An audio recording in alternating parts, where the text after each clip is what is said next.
Good morning students, this is your +2 physics class. Last time हम लोग पढ़ रहे थे Wheatstone bridge, balanced and unbalanced conditions. उसी के हम लोग कुछ न्यूमेरिकल्स करेंगे आज। तो लेट अस स्टार्ट। इसमें देखिए लास्ट टाइम ये न्यूमेरिकल्स कर रहे थे हम लोग।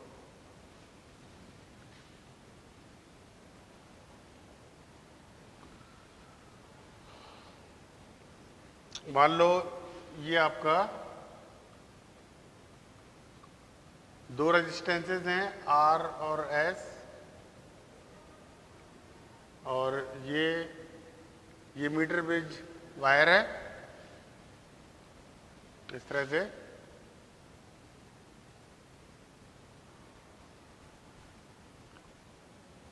और ये नल डिफ्लेक्शन दे रहा है 40 सेंटीमीटर पर। यदि यहाँ पर रेजिस्टेंसेस R और S हम लोग यहाँ पर अटैच्ड हैं तो नल डिफ्लेक्शन आ रहा है 40 सेंटीमीटर पर।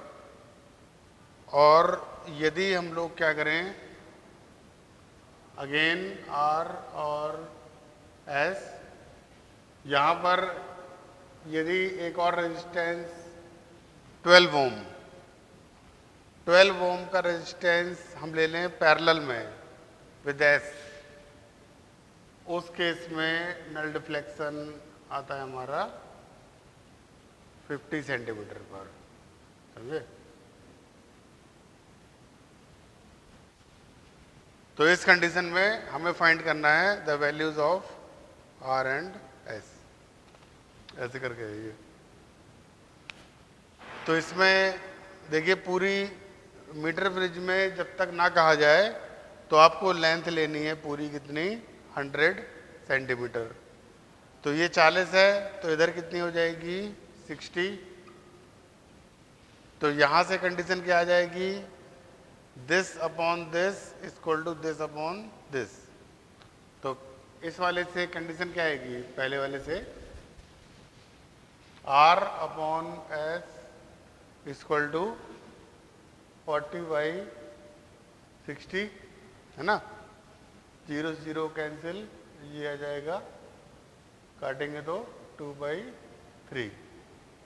यानी यहां से कितना आ जाएगा? R इक्वल टू 2/3S, है ना? अब यहां पर जब हम लोग 12 ओम को ले रहे हैं यहां पर किसमें? पैरेलल में S के साथ। तो 12 और S इसको कंबाइन करो पैरेलल में तो कितना आ जाएगा? 12 into S upon 12 plus S। तो इसका मतलब क्या हुआ? ये 50 तो ये भी कितना हो गया? 50 सेंटीमीटर। अब यहां पर अप्लाई करो this upon this equal to this upon this, that is R upon 12S upon 12 plus S equal to 50 upon 50। तो ये कैंसिल हो जाएगा, तो क्रॉस मल्टीप्लाई करेंगे तो R equal to 12S upon 12 plus S, ऐसे। तो ये दो इक्वेशंस आ जाएंगी हमारी, और इन दोनों इक्वेशन से हम फाइंड कर सकते हैं easily the values of R and S। तो चाहें तो इसको सॉल्व कर लेंगे हम लोग।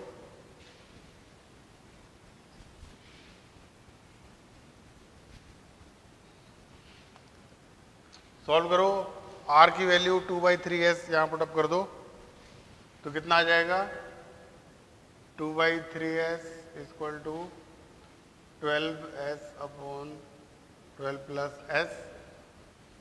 तो ये 2 से कट गया 6 बार, S से S कैंसिल, क्रॉस मल्टीप्लाई करोगे तो आ जाएगा 12 प्लस S इक्वल टू 3 6 जा 18। तो S आ जाएगा 18 माइनस 12 6 ओम। S कितना आ जाएगा? 6 ओम। और यहां से R निकाल लो, R कितना है? 2/3S। तो R इक्वल टू हो जाएगा 2/3 इंटू एस कितना है 6, दैट इज R आ जाएगा 4। तो इस तरह से हम निकाल सकते हैं R और S की वैल्यूज। आसान होते हैं इसके न्यूमेरिकल्स, बहुत ज़्यादा इसमें कंसेप्ट नहीं होता है ना, बिल्कुल आसान न्यूमेरिकल होते हैं इसके।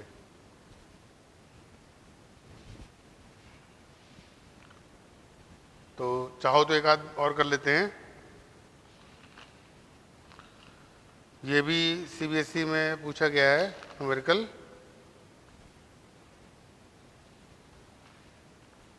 इसमें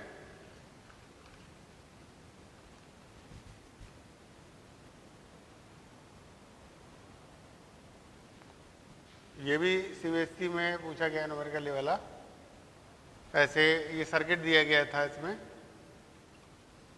यहाँ पर 4 ओम, ये R1, यहाँ पर 6 ओम, 9 ओम और यहाँ पर गैल्वेनोमीटर है, यहाँ पर 60 ओम का, और यहाँ से बैटरी अटैच है, ये 3 वोल्ट की। और एक दूसरा सर्किट दिया गया है, ये 6 ओम, ये 12 ओम, R2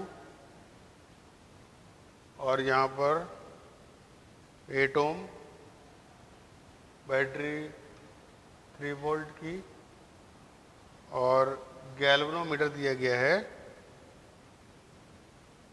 1.20 ओम का, ठीक है ना।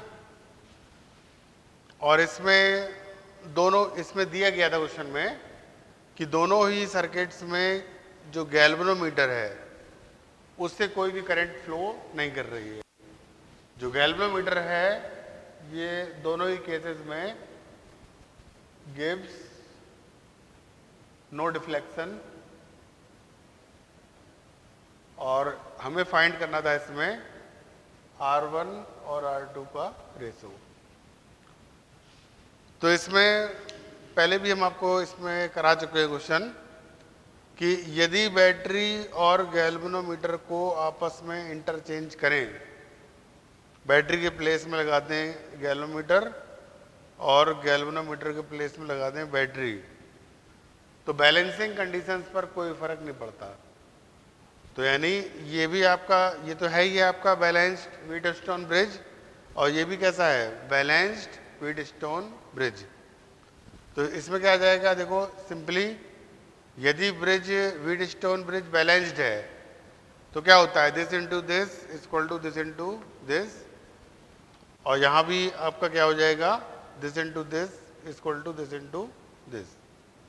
क्योंकि आपने यदि गैल्वेनोमीटर को हम लोग यहाँ लगा लें, है ना, और बैटरी को बाहर कर लें, तो फिर तब भी क्या होगा, ये बैलेंस्ड व्हीटस्टोन ब्रिज रहेगा।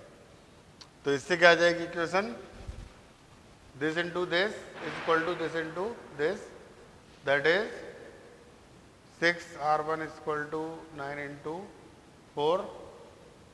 तो यहाँ से कितना आएगा, 3 2 जा 6 और 3 3 जा 9, 2 2 जा 4, तो R1 आ जाएगा 6 ओम, और यहाँ से कितना आ जाएगा, this into this equal to this into this, that is R2 into 12 equal to 6 into 8, तो 6 2 जा 12, 2 4 जा 8, R2 आ गया 4 ओम।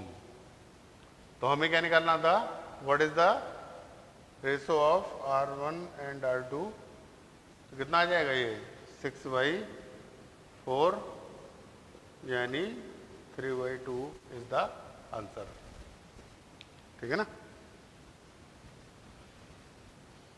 तो इतने इस तरह इसके जो आते हैं एग्जाम में न्यूमेरिकल्स, काफ़ी इजी होते हैं ये, है ना। और देख लीजिए एक आध न्यूमेरिकल्स चाहो तो।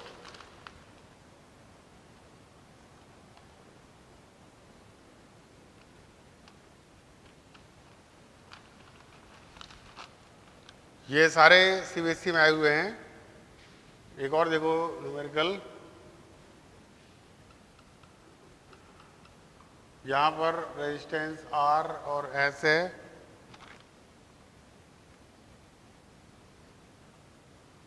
और ये नल कंडीशन दे रहा है किस पर, L1 लेंथ पर। यहाँ पर बैटरी अटैच है ऑफ कोर्स ऐसे, और इसमें ये कंडीशन दे रहा है आर एस, और यहाँ पर एक रेजिस्टेंस लिया हम लोगों ने एक्स। तो उस केस में जो डिफ्लेक्शन हो रहा है, नल डिफ्लेक्शन दे रहा है ये L2 लेंथ पर।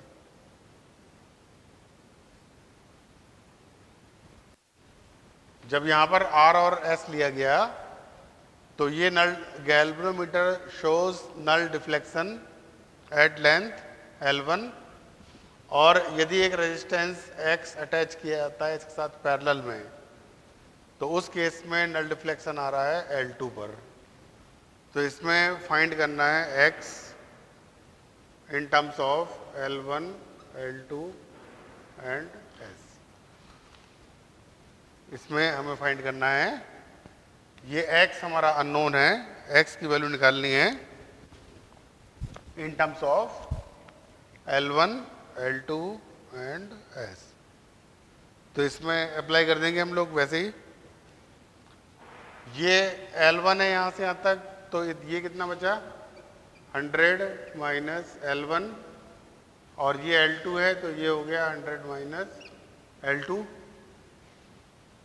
यहाँ पर अप्लाई करो, this upon this is equal to this upon this, that is R by S is equal to L1 upon 100 minus L1, और ये दोनों आपस में कैसे हैं, पैरेलल में। तो इसका निकालो नेट रेजिस्टेंस, तो कितना आ जाएगा, S into x by s plus x. अब इसमें अप्लाई करो तो कितना आएगा, R upon s x upon s plus x equal to L2 upon 100 minus L2। तो हमें निकालना है, x निकालना है L1, L2 और S के टर्म में, यानी इसमें देखो R कहीं नहीं आ रहा, इसको और देख लो चाहे, ये कितना हो जाएगा, देखो R अपॉन एस एक्स, यहाँ पर चला जाएगा S प्लस एक्स, सही है ना, equal to L2 upon 100 minus L2, और R बाई एस की वैल्यू क्या है, R बाई एस की वैल्यू ये रही L1 अपॉन 100 माइनस L1।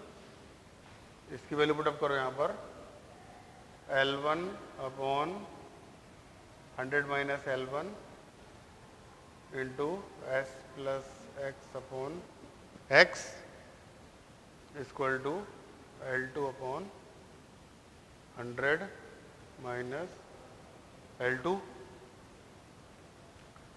अब इसको सिंप्लीफाई कर लेंगे हम लोग थोड़ा सा। हमें क्या फाइंड करना है इसमें, x।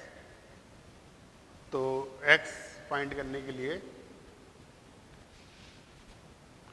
यहां से कितना आ जाएगा, s plus x upon x equal to L2 upon 100 minus L2, ये वहां जाएगा तो हो जाएगा 100 माइनस L1 अपॉन L1, ठीक है ना। तो इससे x निकालना है आपको, कैसे करें, क्रॉस मल्टीप्लाई कर लें क्या,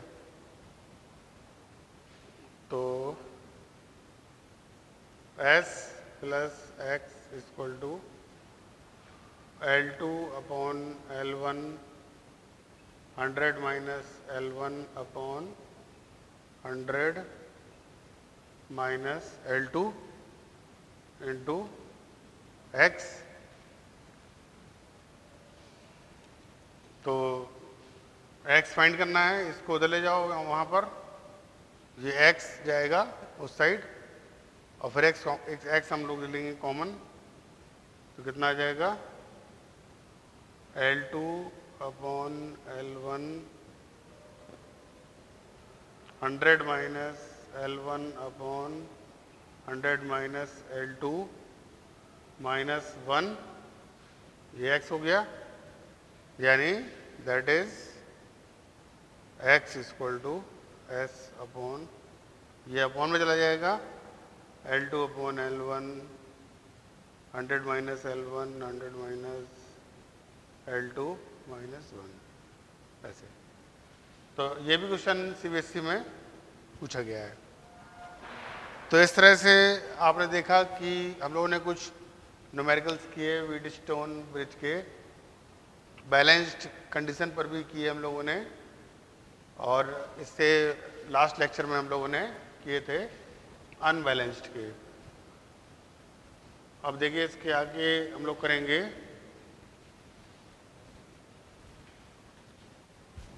कुछ प्रॉब्लम्स लेंगे हम लोग SC वर्मा की।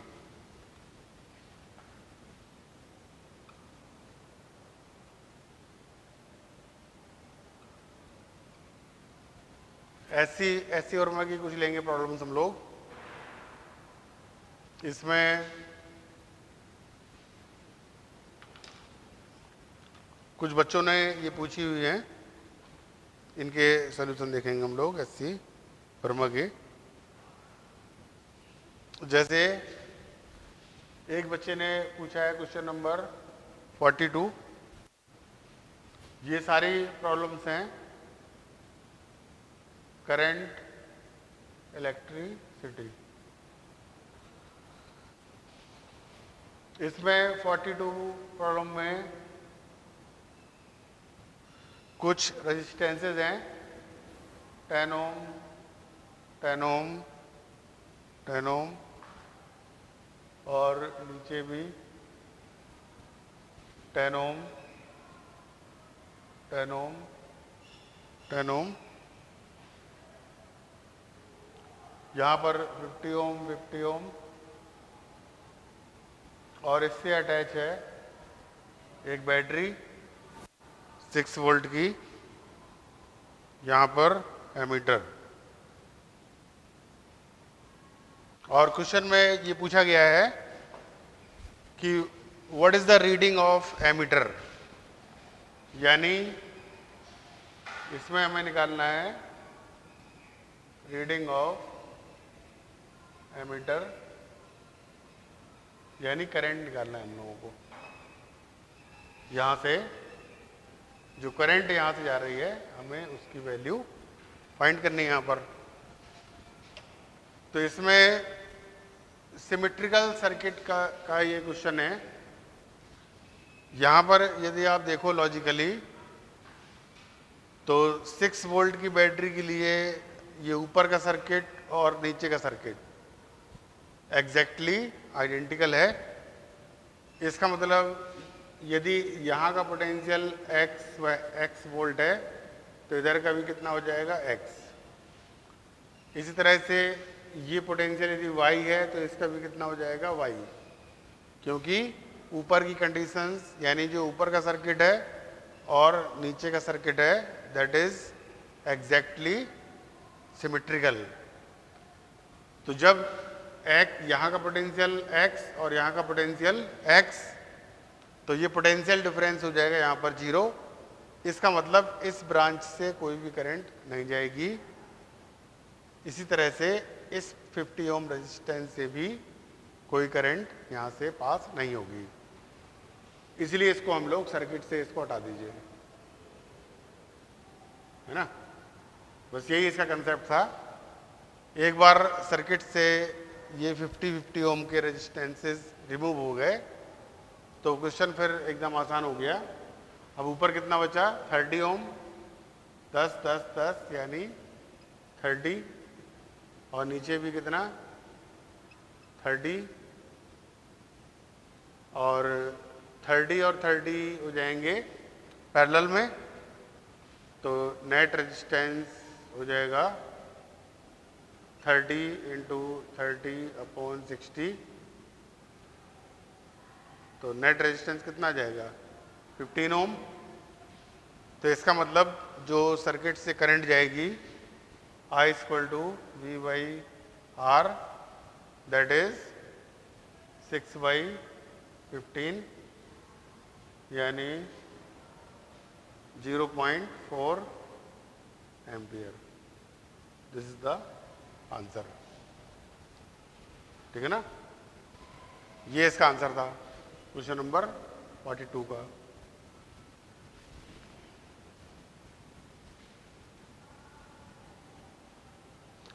और भी बच्चों ने पूछी है प्रॉब्लम्स। एक बच्चे ने ये पूछी थी problem, question number 44। Question number 44 पूछा था बच्चे ने। इसमें ये बोला गया है कि एक स्केलेटन क्यूब है इस तरह से,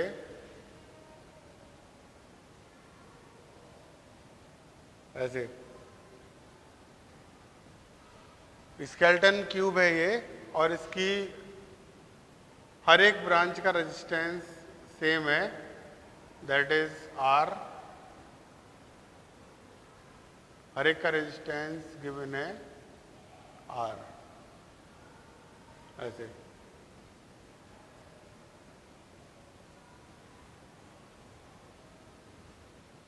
और इसमें पूछा गया है कि what is the equivalent resistance between A and B।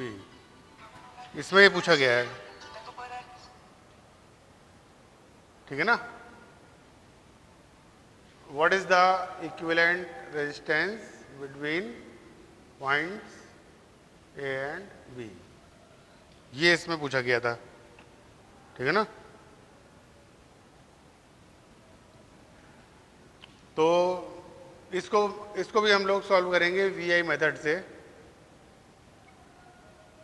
हालांकि और भी इसके कई तरीके हैं फाइंड करने के, सिमेट्री से भी हम लोग इसको फाइंड कर सकते हैं, लेकिन आज हम लोग इसको सॉल्व करेंगे VI मेथड से। तो इसके लिए क्या करेंगे हम लोग? A और B को अटैच करिए एक बैटरी से। इसका पोटेंशियल ले लो V, और यहां से करंट ले लो 6I। ठीक है ना? वैसे करंट I भी ले सकते हैं, लेकिन थोड़ा सा कैलकुलेशन आसान करने के लिए यहां पर हम लोग करंट ले रहे हैं 6I। अब देखो यहां पर करंट आई 6I। अब यहां से करंट को 3 पाथ मिल रहे हैं, 1 2 3 पाथ मिल रहे हैं, तो करंट आपकी ब्रेक हो जाएगी 3 पार्ट्स में। लेकिन यदि आप गौर से देखो तो तीनों पाथ सिमेट्रिकल हैं। यहां से यहां तक पहुंचने के लिए, A से B तक पहुंचने के लिए ये वाला पाथ देखो 1 2 3, ये वाला पाथ देखो 1 2 3, और ये वाला पाथ देखो 1 2 3। तो इस तरह से तीनों पाथ कैसे हैं? आइडेंटिकल। इसका मतलब इसमें करंट जाएगी बराबर, इसमें 2I, तो इसमें भी 2I, तो इसमें भी 2I। अब देखो ये 2I करंट यहां पर आई। अब यहां से B तक पहुंचने के लिए देखो ये दोनों पाथ हैं, जो इस करंट को 2 पाथ मिल रहे हैं। ये वाला देखो 1 2, और ये वाला भी 1 2। इट मीन्स इस पाथ के लिए ये दोनों पाथ कैसे हैं? सिमेट्रिकल। तो 2I का इधर जाएगा करंट I, और इधर भी जाएगा I। इस तरह से देखो ये 2I करंट यहाँ है, इसको भी दोनों पाथ कैसे हैं इसके, आइडेंटिकल है। तो इधर करंट आई तो इधर भी करंट आई, और इधर पर करंट ये वाली कितनी जा रही है, ये जा रही है 2i, तो इसके लिए भी इससे जाएगी i और इससे भी जाएगी i, है ना। और पूरा देखो करंट का डिस्ट्रीब्यूशन पूरा करिए, I करंट आपकी इधर से आई और I इधर से आई, तो ये मिलके कितनी हो जाएगी 2i। इसी तरह से I करंट यहाँ से आई और I करंट यहाँ से आई, तो इधर कितनी गई 2i। ऐसे यहाँ भी इधर से आई करंट I और I इधर से आई, तो ये मिलके हो गई 2i। फिर 2i 2i और 2i मिलके हो जाएगी 6i।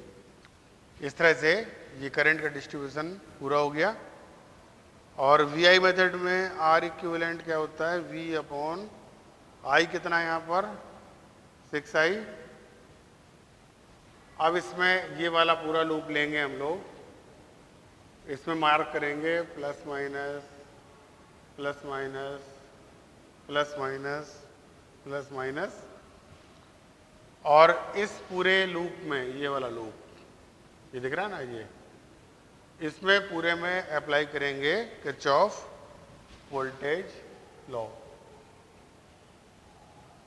तो यहां से स्टार्ट करेंगे, यहां पर कितना आ जाएगा माइनस 2IR, फिर इसको क्रॉस किया तो आ जाएगा अगेन माइनस IR, फिर इसको क्रॉस करेंगे तो माइनस 2IR,